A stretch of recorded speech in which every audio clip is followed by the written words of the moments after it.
Hello guys, मैं सिर्फ अंजलि। आपका स्वागत है मेरे यूट्यूब चैनल पे अंजलि's लाइफ। मैं फिर से आ गई हूँ आपके लिए एक वीडियो लेके। सबसे पहले तो मैं आपसे सॉरी बोलना चाहती हूँ बिकॉज ये वीडियो कुछ ज्यादा ही लेट हो गई है मुझसे, क्योंकि थोड़ा पर्सनल प्रॉब्लम था। इसकी वजह से मैंने ये वीडियो थोड़ी लेट कर दी अपलोड करने में। आज मेरा ये मेन कंटेंट है कि आज मैं बी फार्मेसी के डिसएडवांटेजेस के ऊपर पूरी वीडियो बनाने वाली हूँ। आप मेरी वीडियो को बिल्कुल भी स्किप मत कीजिएगा। लाइक, शेयर एंड सब्सक्राइब करना बिल्कुल मत भूलिए। ओके। आपको ऐसा न लगे कि मैं अपनी फील्ड को हमेशा अच्छा कहती हूँ तो आपकी फील्ड को मैं मतलब इनडायरेक्टली मैं बुरा कह रही हूँ, ऐसा नहीं है। मैं ऐसा नहीं बोलती हूँ, मेरा मतलब वो नहीं है। मेरा मतलब सिर्फ इतना ही है कि अगर आपको अपनी फील्ड के बारे में एडवांटेजेस पता है तो आपको अपने डिसएडवांटेजेस भी पता होना जरूरी है। इसलिए मैंने डी फार्मेसी के ऊपर एडवांटेजेस एंड डिसएडवांटेजेस के ऊपर वीडियो बनाई है और आज मैं अपने ही फील्ड के बारे में डिसएडवांटेजेस के बारे में बताऊंगी। मैं कभी भी कॉम्प्रोमाइज नहीं करती हूँ। अगर आपको कोई वीडियो में ऐसा लगा है so I am really very sorry. वैसे तो मुझे किसी ने ये कहा नहीं है, लेकिन मैं अपने आप से आपको बता देती हूँ, आपको क्लियर कर देती हूँ कि मैं अपने फील्ड के बारे में जितना एडवांटेजेस बता रही हूँ, अभी तक बताती आई हूँ, मैं अभी उसके बारे में डिसएडवांटेज भी बताऊंगी। ओके। मेरा एक पॉइंट हमेशा याद रखिएगा, अगर आप कोई फील्ड चूज कर रहे हैं तो आपको उतना जितना आपको एडवांटेजेस पता है उतना ही आपको डिसएडवांटेजेस भी पता होना जरूरी है। ओके। फिर बहुत सारे स्टूडेंट ऐसे होते हैं कि उन्हें सिर्फ मतलब सबसे ज्यादा स्टूडेंट तो ऐसे होते हैं जो सिर्फ लोगों के कहने के ऊपर चल जाते हैं। इट मीन्स अगर किसी ने कहा कि ये फील्ड बहुत अच्छी है तो वो उसमें चल पड़ेंगे। उन्हें नहीं पता रहेगा कि इसके पीछे की क्या मतलब रियल क्या है इसके पीछे कौन कौन से हमें फेस करने पड़ेंगे प्रॉब्लम्स, तो ये सब भी पता होना जरूरी है। इसलिए मैंने ये वीडियो बनाई है। सबसे पहले अगर हम बात करते हैं बी फार्मेसी की, तो सबसे पहला जो ये डिसएडवांटेजेस है वो है 4 साल, 4 इयर्स। बी फार्मेसी एक 4 years under graduate degree course है। ओके। नॉर्मली जो ग्रेजुएशन रहता है वो 3 इयर्स का ही रहता है, सिर्फ 3 इयर्स का, लेकिन ये है 4 साल का।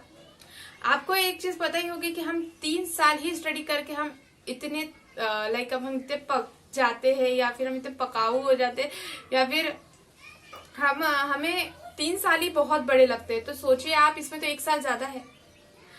आपको कितना पढ़ना पड़ेगा। नॉर्मली जो ग्रेजुएशन होता है वो 3 इयर्स का होता है, उसमें 6 सेमेस्टर होते हैं, इसमें 8 सेमेस्टर है।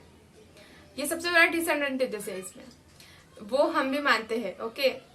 लेकिन अब क्या करें। और अगर अब हम सेकंड डिसएडवांटेजेस की बात करें, वैसे तो ये बहुत सारी फील्ड में आते हैं। हमें सिर्फ खुद ही की फील्ड में नहीं, बहुत सारे फील्ड में ऐसा होता है कि हम अपने फैमिली से दूर रहना पड़ता है।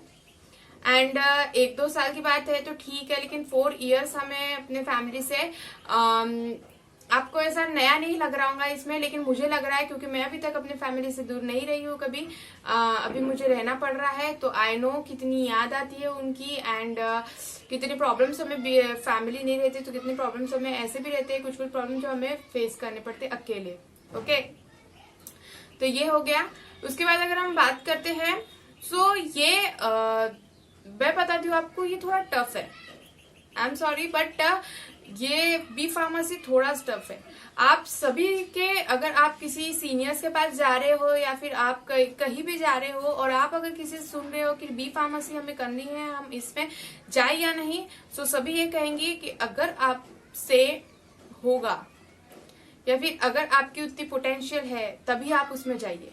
बहुत सारे स्टूडेंट्स सीनियर्स ये कहेंगे, क्योंकि ये थोड़ा टफ कोर्स है। अगर आप डेडिकेटेड हो और आपको बहुत पैशन है इस चीज का तो आप इसे क्लियर कर सकोगे।